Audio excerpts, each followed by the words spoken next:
संसार में तो वैसे कहा गया है, गुरुदेव कबीर साहब ने कहा है कि 7 गुरु संसार में होते हैं, जिसमें प्रथम गुरु माता पिता का दर्जा आया है। उस माता पिता के क्लास से हम लोग निकल करके हमारे शरीर पर उसी माता पिता का लागत लेकर के और गुरुकुल में जाकर के विद्या का अध्ययन कराने वाले हमारे माता पिता के श्री चरणों में कोटि सह नमन है। और इस शरीर को पोषण करने वाले ब्रह्मा विष्णु महेश के रूप में माता पिता ही हम लोगों का इस शरीर का पोषण किया है, जिस पोषण को पा करके आज हम लोग इस स्थल तक पहुंच पाए हैं। और प्रथम गुरुकुल में जाकर के ओनामासी से लेकर के और चौथा क्लास के गुरु तक, प्रथम गुरु है माता पिता रज ब्रिज की सोई दाता, दोसर गुरु जी जो मन की धाई गर्भ फंद की फांस छुड़ाई, तेसर गुरु जो धड़िया नामा ले ले नाम पुकारे गामा, चौथा गुरु जो शिक्षा दिन्हा। आज तक जितने हमने सीखा वह शिक्षा के तहत आता है, लेकिन आज जो हमने सीखने के लिए आए हैं वह ज्ञान जो है वह सर्वश्रेष्ठ ज्ञान है, जिस ज्ञान के बारे में इसके बारे में कहा गया है कि बिनु गुरु होई न ज्ञान, ज्ञान की होई वैराग बिना। इसको सीखने के लिए हम लोग इस विद्यालय में आए हैं।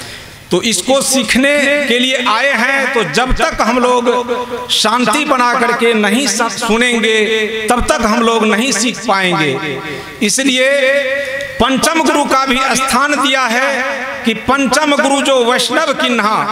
हम लोग संसार में जब आए तो भटक गए, परमात्मा ने हम लोगों को वैष्णव बना करके भेजा, लेकिन उसको नहीं मान करके अभक्ष्य पदार्थ के भोजन में निरत रह करके प्रभु के ज्ञान को सीखने से हम लोग वंचित हो जाते हैं। क्योंकि जब तक हमारा अंतःकरण पवित्र नहीं होगा, सात्विक आहार नहीं होगा, तब तक हम लोगों के अंदर में वह सात्विक प्रवृत्ति का जो ज्ञान है उस ज्ञान को हम लोग नहीं ठहरा सकते हैं। जैसे कोई दूध दूहने वाला ग्वाला, यदि हम लोग बर्तन को साफ करके नहीं उसके पास जाएंगे तो वह ग्वाला जानता है कि यह बर्तन आपका गंदला है, इसको साफ करके आओ।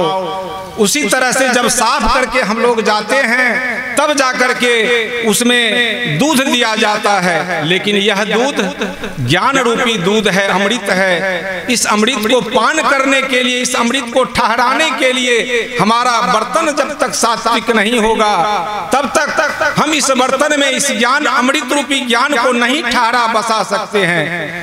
पंचम गुरु जो वैष्णव की ना, इसीलिए वह उस गुरु की आवश्यकता हो जाती है जो गुरुदेव हम लोगों को समझा बुझा करके अभक्ष्य भोजन का त्याग करवा देते हैं। और परमात्मा भी हम लोगों को वैष्णव प्राणी बना करके ही भेजा है, यह ज्ञान बताता है।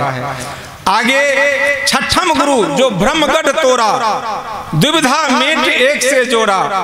आज जो हम इस क्लास में बैठे हुए, सत्संग में बैठे हुए हैं, यहाँ पर सभी प्रकार का भ्रम को दूर किया जाता है। गुरुदेव ने अपने वाणी में कहा है कि बाहर भटकने वाला जीव कभी मोक्ष को नहीं प्राप्त कर सकता है, कभी आवागमन के चक्र को नहीं तोड़ सकता है। इसलिए गुरुदेव ने कहा, अभी हम लोग प्रार्थना में सुने थे कि आवागमन सम दुख दूजा है नहीं जग में कोई, इसके निवारण के लिए प्रभु भक्ति करनी चाहिए। तो इसका निवारण होगा कैसे? तो इसका निवारण जब तक हम लोग अंदर नहीं चलेंगे, संसार के भ्रम को तोड़ करके गुरु के बताए हुए रास्ते पर जब तक हम लोग नहीं चलेंगे, प्रभु राम ने भी कहने का कृपा किया कि सदगुरु वैद्य है, सदगुरु वैद्य वचन विश्वासा। और यदि हम लोग वेद शास्त्र के पठन पाठन पर बहुत गहराई में जाएंगे तब हम लोगों को समझ आएगा, लेकिन यदि हम लोग इधर उधर रह जाएंगे तो पठन पाठन से और हम गुजरा जाएंगे। इसलिए सदगुरु वैद्य है, उसके वचन पर विश्वास करना है और उसके वचन पर विश्वास करके अंदर में प्रभु की प्राप्ति जब भी होगा, जब सर्वव्यापक प्रभु हैं तो मेरे अंदर भी वह प्रभु है। जब हमें अंदर में उस प्रभु का दर्शन हो जाएगा, सारा देवी देवता, गोस्वामी तुलसीदास जी महाराज ने कहा सारा देवी देवता इसी शरीर में है, लेकिन है कहाँ? गुरु के वाक्य से यह समझ में आता है कि इंद्रिय द्वार झरोखा नाना, तहाँ तहाँ बैठ सूर करे थाना, जब जब आवे विषय बयारी, तब तब देत कपाट उघारी।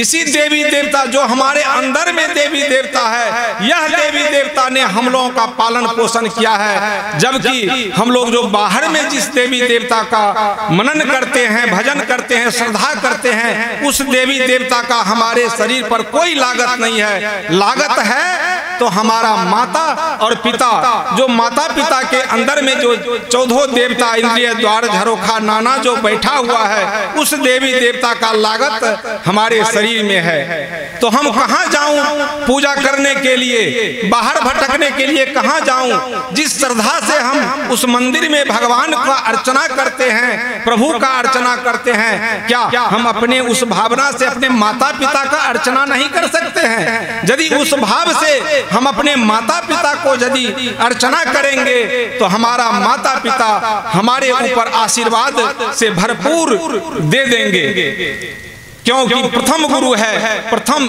बिना गुरु की कृपा पाए नहीं जीवन उधारा है।